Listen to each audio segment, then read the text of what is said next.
In the modern day, the Adirondack Mountains of New York have been an epicenter of a number of unexplainable disappearances and missing persons cases.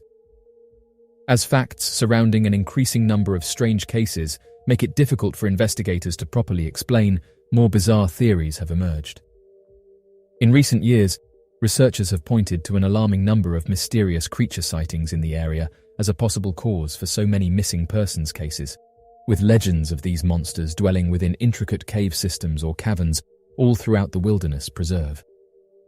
Oddly enough, many of the Native American tribes that reside throughout the Adirondack region tell of similar disappearances and monster tales associated with the mountain range. The Tête de Boule tribe, Kokocha legends of northern Adirondack.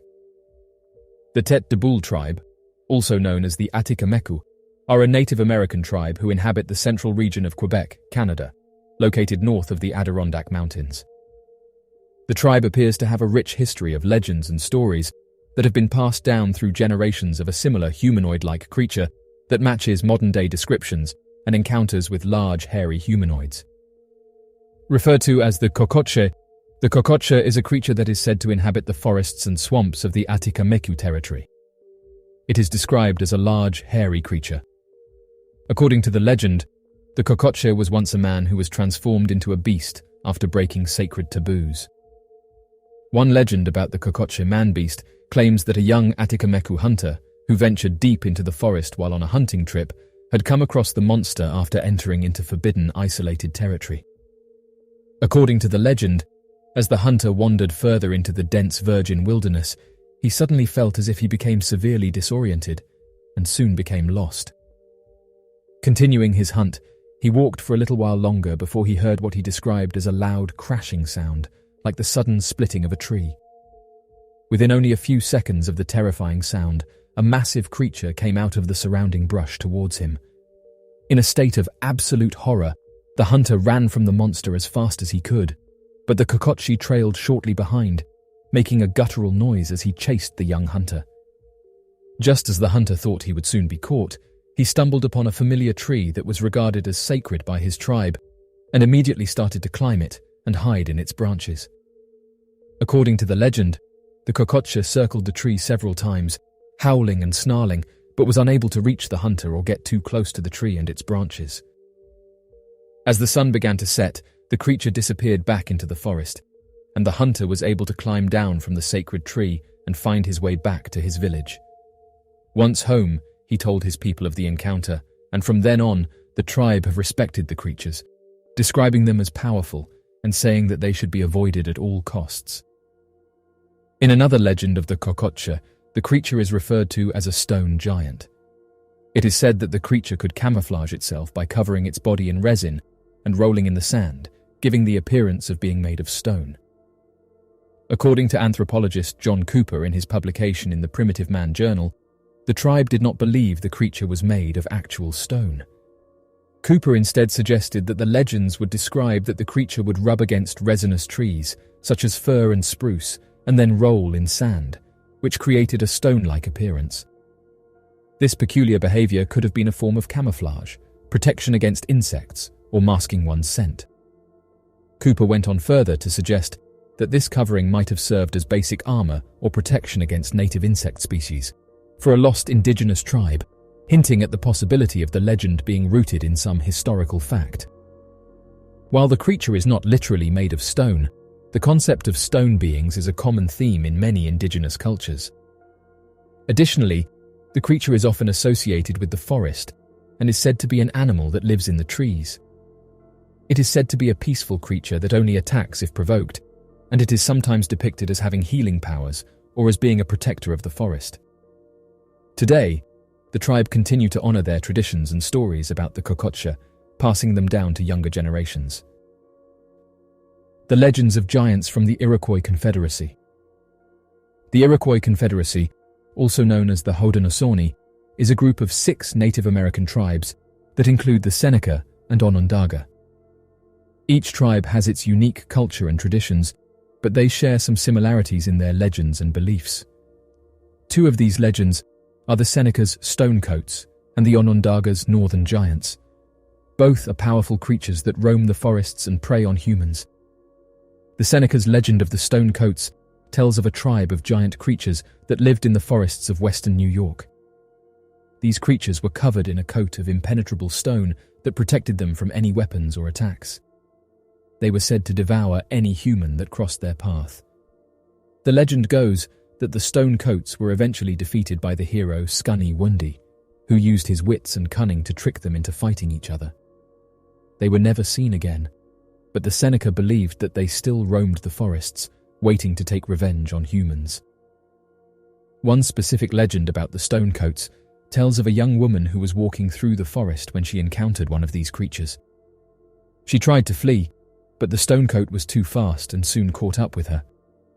It was about to devour her when she had an idea. She challenged the Stonecoat to a game of hide and seek, promising to be the one who hid and asking the creature to find her. The Stonecoat, confident in its abilities, agreed, and the young woman ran away to hide. She climbed up a tree and covered herself with branches and leaves, disguising herself as part of the tree. The Stonecoat searched for her for hours, but couldn't find her. Eventually, it gave up and left, and the young woman managed to escape.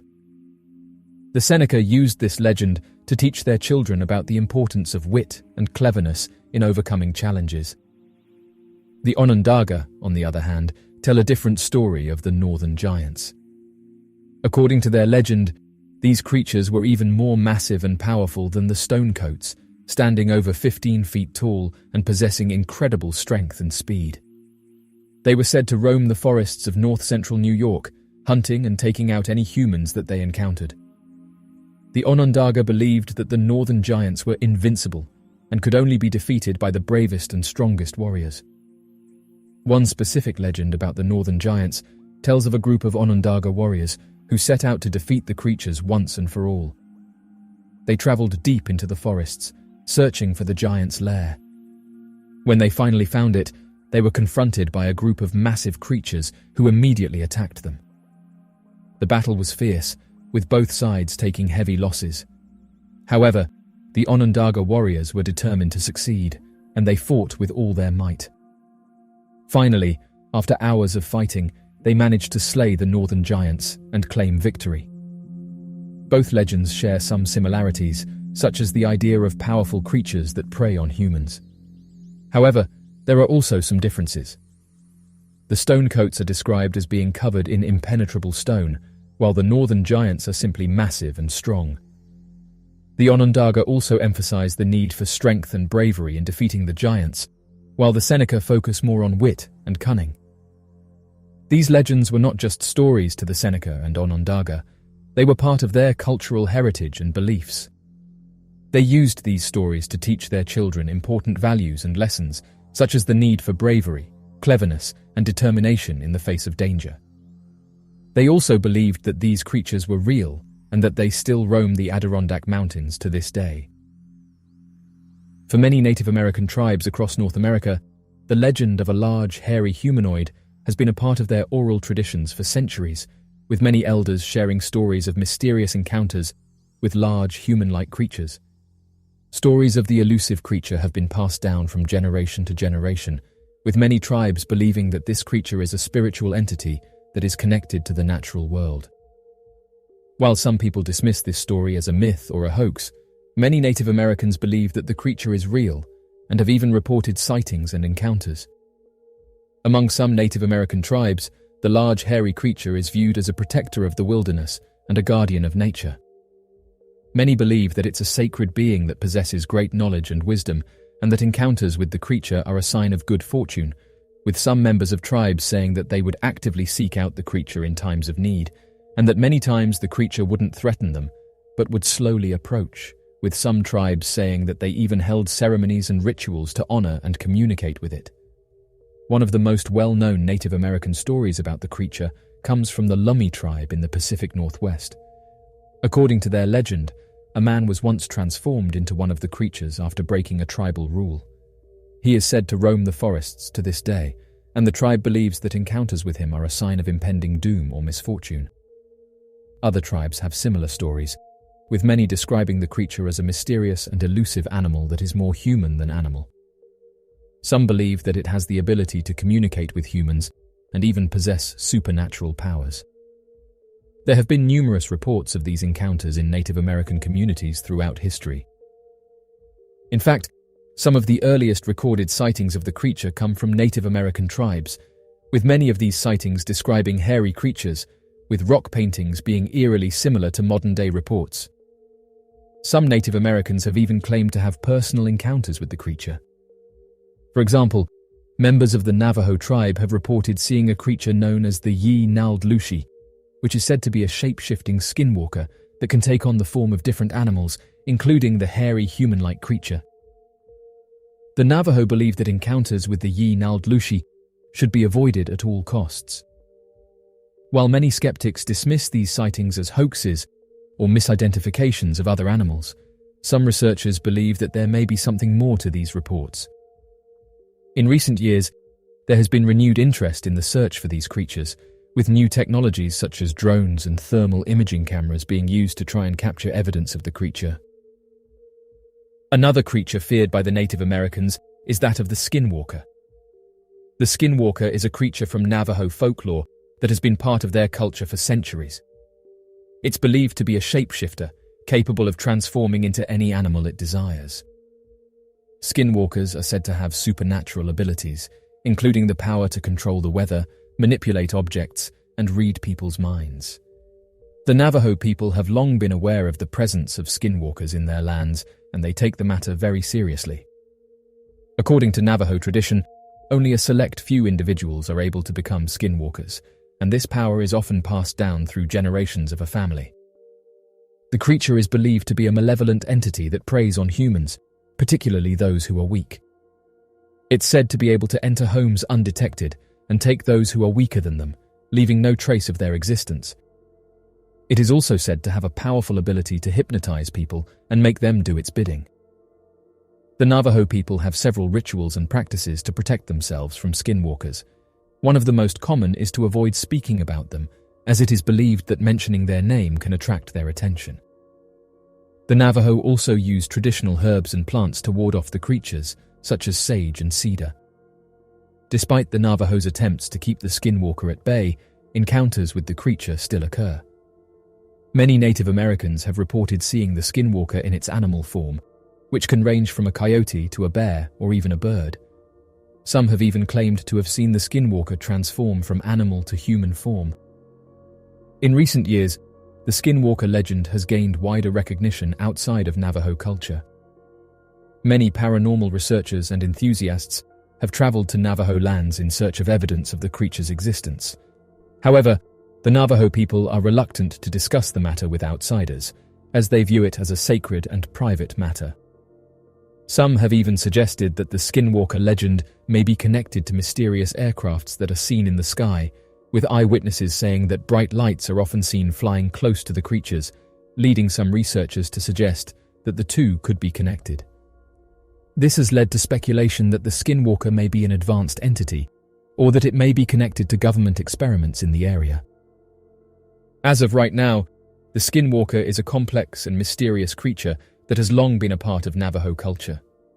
While many outside of Native American communities may view it as a mere legend or myth, the Navajo take the matter very seriously and have many rituals and practices in place to protect themselves from the creature's malevolent influence. In 2017, a team of researchers in Sweden made a stunning discovery. A Viking warrior buried in the 10th century in Birka, Sweden, was not a male, as was long assumed, but in fact a female. This discovery was groundbreaking, as it challenged the long-held assumption that Viking warriors were exclusively male. The warrior, known as the Birka female Viking warrior, has sparked intense interest in archaeology, gender studies, and Viking history. The Birka female Viking warrior was originally discovered in the 19th century, but she was not re-evaluated until modern DNA analysis was conducted on her remains. The analysis revealed that she had 2 X chromosomes, indicating that she was a woman. Additionally, the grave contained numerous artifacts commonly associated with Viking warriors, such as a sword, an axe, and armor. The discovery of the Burka female Viking warrior has challenged long-held assumptions about Viking society. Previously, it was believed that women in Viking society were relegated to domestic roles and did not participate in warfare. However, the discovery of a female warrior buried with weapons and armor suggests that women played a more prominent role in Viking society than previously thought. The Burka female Viking warrior has also sparked debate about roles in ancient societies. While some have celebrated the discovery as evidence of the historical prominence of women warriors, others have questioned whether the female warrior was truly representative of Viking society as a whole, or whether she was an exception. Despite the controversy surrounding the Burka female Viking warrior, her discovery has shed new light on Viking history and society. The artifacts found in her grave indicate that she was a highly skilled warrior and suggest that she may have held a position of high status in her community. In addition to the Burka female Viking warrior, there have been other recent discoveries that challenge long-held assumptions about roles in ancient societies. For example, in 2018, archaeologists in Russia discovered the remains of 4 female warrior graves from the 4th century BC. These discoveries indicate that women played a more prominent role in warfare in ancient societies than previously believed. The discovery of the Burka female Viking warrior has also raised questions about the role of females in historical research, with some experts saying that this discovery shatters mainstream history and that female warriors are likely present across several cultures. As of right now, the discovery of the Burka female Viking warrior has been a groundbreaking event in the fields of archaeology and Viking history. While the discovery has sparked debate, it has also shed new light on the role of women in Viking society and the importance of re-evaluating long-held assumptions about roles in ancient societies. Brodie of Man. Brodie of Man is best known for his military efforts in the Battle of Clontarf in 1014. Brodie was described as tall and strong, with long black hair and clad in a coat of mail which no steel could bite. Between himself and his brother Ospak of Man, the two had over 30 ships to their name, and were described as men of such hardihood that nothing can withstand them. While his brother was famed for his wisdom, Brodie was known for his skills in sorcery. At the time, Brian Boru was a powerful king in Ireland. However, at 88 years old, he was no longer in a physical state to fight. What's more, his many victories against the Vikings in Dalkay, Sukhoi, and Bilach-Lekta left his relationship with the other Viking leaders in a perilous position. One of his Viking foes was Sigtryg Silkenbeard, king of Dublin and son of Boru's ex-wife Cormlod.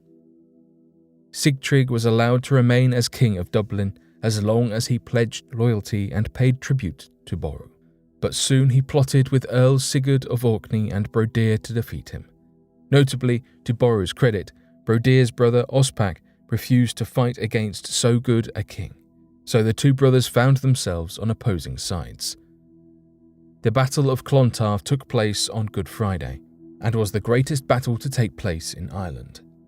It was said that Brodie knew he and his army were doomed from the beginning. According to Niall's saga, when sailing for the battle, a loud and unpleasant noise passed over Brodie and his men, which immediately awoke them. Emerging from their beds, they were horrified to see the noise was accompanied by a shower of boiling blood. The next night, they woke to an assault on their ships led by a ghost army equipped with flying swords, axes, and spears. These 2 nights of horrors resulted in at least one death on every ship.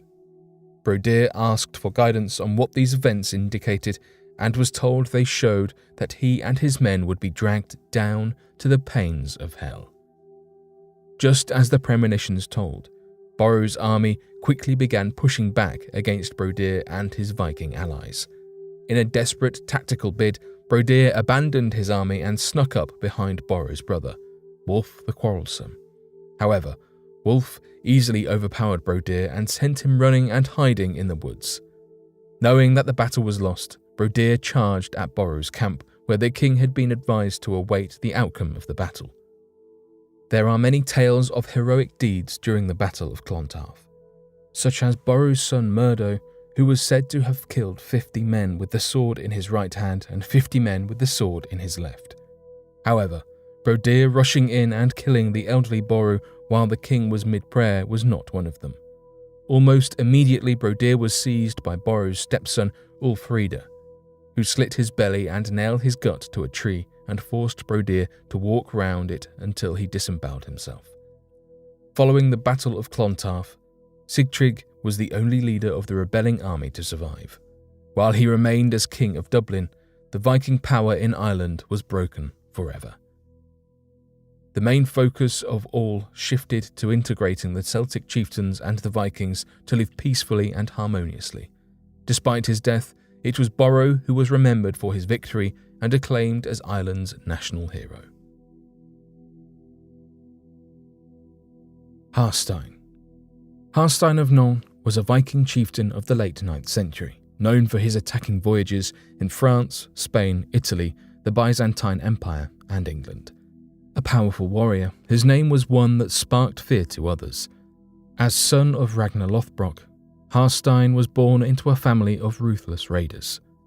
In 1859, alongside his brother Bjorn, Hearthstone led a fleet of 62 ships to raid the Mediterranean. The expedition did not get off to a good start.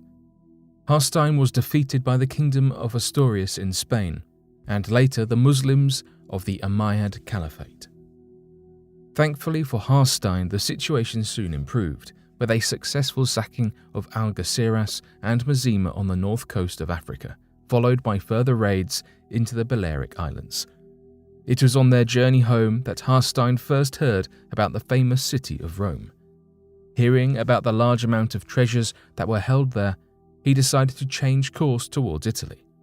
However, believing they were headed for Rome, Hearthstone and Bjorn's army actually ended up in the city of Luna.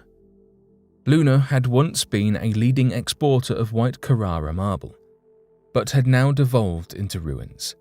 Still under the impression Luna was actually Rome, Hearthstone and Bjorn hatched a plan. First, Hearthstone sent his emissaries to request food and shelter from the people of Luna and tell them their chieftain was unwell. When their requests were denied by the people of Luna, who were wary of foreign attacks, Hearthstone's emissaries were sent again into the city. This time, however, they reported that Hearthstone had died, but on his deathbed had converted to Christianity. The emissaries requested a Christian burial for Hearthstone, and the gates of Luna were finally opened. However, when Hearthstone was led into the city in a coffin, he was actually very much alive and fully armed. In the middle of his funeral, he jumped up from the coffin and murdered Luna's bishop and proceeded to sack the city. It was said that when Hearthstone finally realized the city was Luna and not the famous Rome, he was so embarrassed that he massacred every man in sight. Continuing their journey through Italy, Hearthstone and Bjorn sacked and ravaged Pisa and Fiesole, and raided the Byzantine Empire's territories in the eastern Mediterranean. However, luck ran out when their ships were attacked by a Moorish fleet in the Strait of Gibraltar. With only 20 ships remaining, Hearthstone and Bjorn rose to the challenge and with a severely reduced army still managed to capture the king of Pamplona and ransom him back to his people for 70,000 dinars. Returning home to Loire, Hearthstone and Bjorn had lost 2/3 of their men, but in the process had become extremely rich. Settled back in France, it didn't take Hearthstone long to grow restless.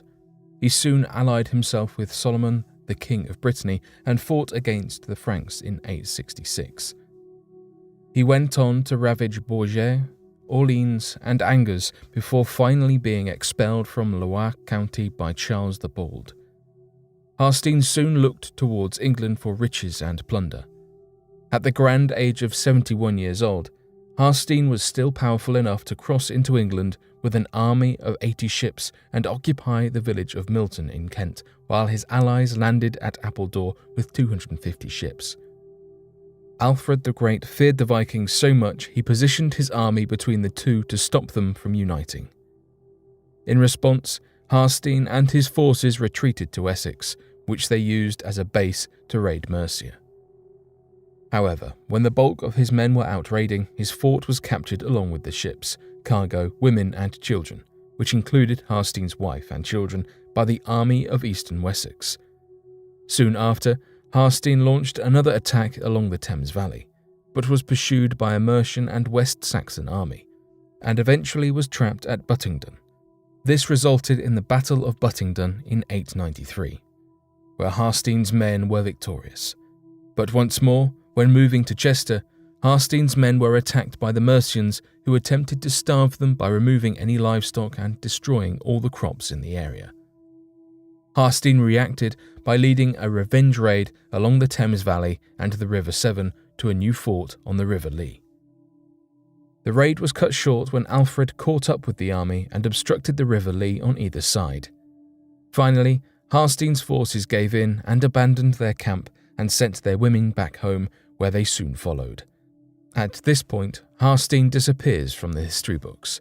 A lifetime of ravaging and raiding dozens of cities across many kingdoms in Europe and North Africa, Hearthstone had earned himself the title as the lusty and terrifying old warrior of the Loire and the Somme.